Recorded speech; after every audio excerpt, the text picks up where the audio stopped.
కేసీఆర్ ఓటమి గల ప్రధాన కారణం ఏంటంటే ఏం చెప్తారన్న? ఓటమి కారణం అంటే ఇప్పుడు మేము కావాలని నేను వేయలేకపోయిన సారి నాకు డబుల్ బెడ్రూమ్ ఇవ్వలే, నేను వేయలేదు అంతే. డబుల్ బెడ్రూమ్ ఇవ్వకపోవడం అనేది కేసీఆర్ గారి ఓటమికి ఒక కారణం అని చెప్తారా? నా వరకు అయితే అంతే. ఓకే. అండ్ ఇప్పుడు కేసీఆర్ మళ్ళీ అధికారంలోకి రావడానికి అవకాశం ఉందంటారన్న? అది మనది రాదు. నాకు తెలిసి ఇప్పుడు బీజేపీ వస్తే బాగుంటుంది అనుకుంటున్నాను. బీజేపీ వస్తే బాగుంటుంది అంటారు. తెలంగాణ ఇప్పుడు కాంగ్రెస్ వచ్చింది, తెలంగాణ వచ్చింది, టీడీపీ అన్నీ ఉన్నాయి. ఒకసారి బీజేపీ కూడా వస్తే బాగుంటుంది. కేసీఆర్ గారు ఓడిపోవడానికి ప్రధాన కారణం ఏంటంటే ఏం చెప్తారన్న? అంటే దళితులకు 3 ఎకరాల భూమి ఇస్తా అన్నాడు, ఇవ్వలేదు. ఓకే. దళితుడిని ముఖ్యమంత్రి చేస్తా అన్నాడు, లేదు. ఓకే. చాలా కొన్ని విషయాలలో కొంచెం వెనుకబడి ఉన్నాడు కాబట్టి ప్రజలు వ్యతిరేకించారు.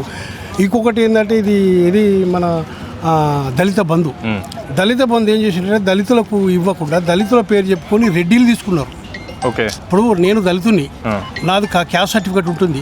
ఆ క్యాస్ట్ సర్టిఫికేట్ నేను ఒక ట్రాక్టర్ తీసుకోవాలంటే తీసుకోలేను, నా దగ్గర డౌన్ పేమెంట్ ఆ స్తోమత నా దగ్గర లేదు.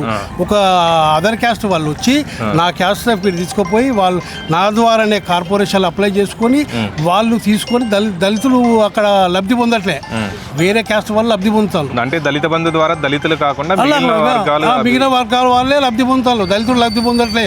దళితులకు లబ్ధి చేరలేదంటారా? సాధ్యమైనంత చేరలే. చిన్న విషయాలే, పెద్ద విషయాలు ఏమి కాదు. ఇదే డబుల్ బెడ్రూమ్, ఉద్యోగాలు ఇవ్వక లాస్ట్ పేమెంట్లో, ఓకే, చిన్న విషయాలు కొంచెం అండర్స్టాండింగ్ లేకున్నట్టు అయిపోయింది, అంతేగాని పెద్ద విషయాలు కూడా ఏం లేవు. ఓకే. అయితే మళ్ళీ కాంగ్రెస్ బీఆర్ఎస్ ప్రభుత్వం వస్తుందంటారా? వస్తుంది సార్, కంపల్సరీ 100% రావాలి, వస్తుందనే కోరుకుంటున్నాం. ప్రధాన కారణం ఏంటంటే జనాలు గుడ్డిగా నమ్మి రేవంత్ రెడ్డికి ఓటేశారు. ఓకే. గుడ్డిగా నమ్మి, ఎంత గుడ్డిగా అంటే కళ్ళగంతలు కట్టాను మమ్మీ. అదే కేసీఆర్ గెలిపితే ఏ ప్రజలు కాదు కదా, కిందంత బచ్పన్ పూర్వపాన్ని కూడా ఇంత హాని కాకుండా. కేసీఆర్ గారి ఓడిపోవడానికి కారణం అంటే ఈరోజు రేపట్లో ఎట్లా ఉందంటే మనుషులు ఎక్కడ రాత్రి చేంజ్ అయిపోతుంది. అది మనీ వల్ల పోయిండు, లేకపోతే ఆయన చేసిండు మాత్రం 100-200% మంచి పని వర్క్ చేసిండు.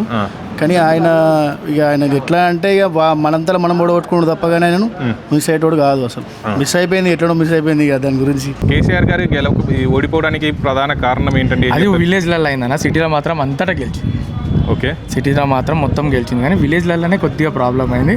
ఈయన అడ్డదొడ్డ హామీలు ఇవ్వడం వల్ల గెలవడం జరిగింది. అంటే ఉచితాలు ఇవ్వడం వల్ల మాత్రమే కేసీఆర్ గారికి రేవంత్ రెడ్డి గెలిచారంటారా? అసలు దొంగ ఓట్లతో గెలిచిండు రేవంత్ రెడ్డి నిజంగా చెప్పాలంటే.